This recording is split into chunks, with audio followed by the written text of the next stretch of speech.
আসসালামু আলাইকুম, স্বাগতম জানাচ্ছি বিবিসি নিউজ আন্তর্জাতিক সংবাদে। শুরুতেই সংবাদ শিরোনাম, এরপর বিস্তারিত। যুদ্ধের মধ্যেই সাইপ্রাস যাচ্ছেন ম্যাক্রো। ইসরায়েলের সামরিক স্থাপনায় অত্যাধুনিক ক্ষেপণাস্ত্র হামলা করল হিজবুল্লাহ।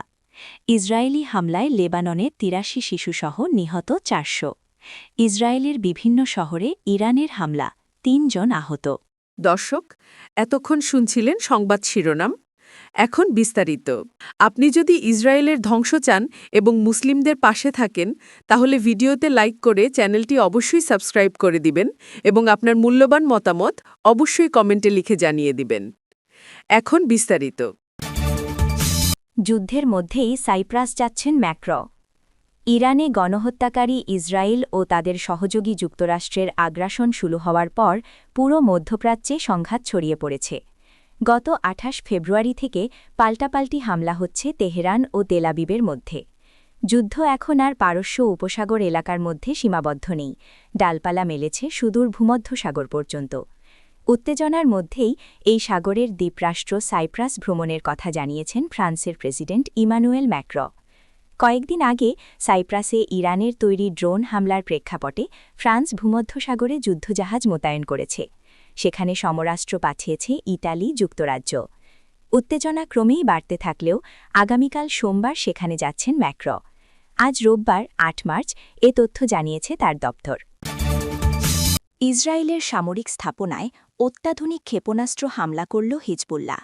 গণহত্যাকারী ইসরায়েলের আগ্রাসনের জবাবে দফায় দফায় হামলা চালিয়ে যাচ্ছে লেবাননের ইসলামী প্রতিরোধ যোদ্ধা গোষ্ঠী হিজবুল্লাহ।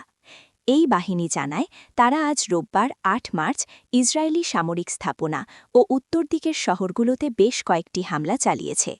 গোষ্ঠীটির দেওয়া বিবৃতি অনুসারে হামলার মূল টার্গেটগুলো হল হাইফা নৌঘাঁটি, মিসগাভ ও নাহারিয়া। হিজবুল্লাহ দাবি করেছে তাদের যোদ্ধারা ইসরায়েলের হাইফা নৌঘাঁটি লক্ষ্য করে অত্যাধুনিক ক্ষেপণাস্ত্র নিক্ষেপ করেছে। গতকাল শনিবারও তারা একই লক্ষ্যবস্তুতে হামলার দাবি করেছিল। আরেক টার্গেট মিসগাভ ঘাঁটি। উত্তর ইসরায়েলের মিসগাভ ঘাঁটিতে রকেট হামলা চালিয়েছে গোষ্ঠীটি। তারা এই ঘাঁটিকে একটি লজিস্টিক সুবিধা কেন্দ্র হিসেবে বর্ণনা করেছে। বৈরুতের দক্ষিণ শহরতলিসহ লেবাননের ডজনখানেক শহর ও নগরে ইসরায়েলি হামলার জবাবে এ হামলা চালানো হয়েছে বলে তারা জানিয়েছে। নাহারিয়া হিজবুল্লার অন্যতম লক্ষ্যবস্তু। উত্তর ইসরায়েলের নাহারিয়া শহরে ২টি ড্রোন হামলা চালিয়েছে। তারা এই হামলাকে শহরটির জন্য পূর্বে দেওয়া সতর্কবার্তার অংশ হিসেবে উল্লেখ করেছে। এদিকে লেবাননে হামলা করতে গিয়ে ২ ইসরায়েলি সেনা সদস্য নিহত হয়েছে বলে নিজেরাই স্বীকার করেছে।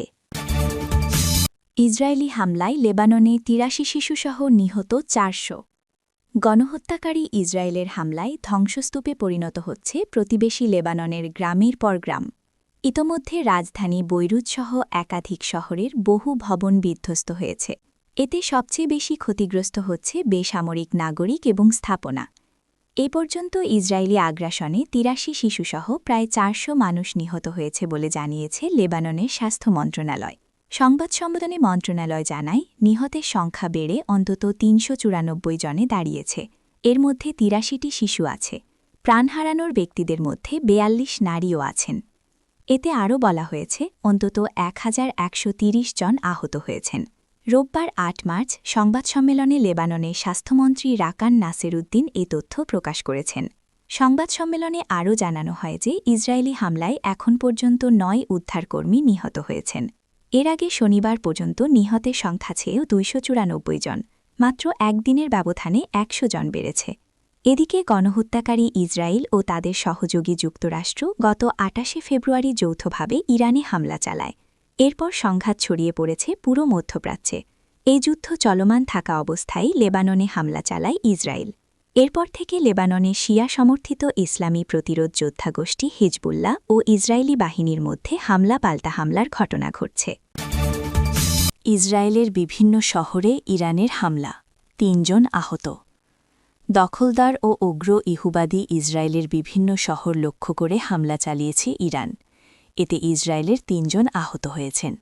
এদের মধ্যে একজনের অবস্থা গুরুতর।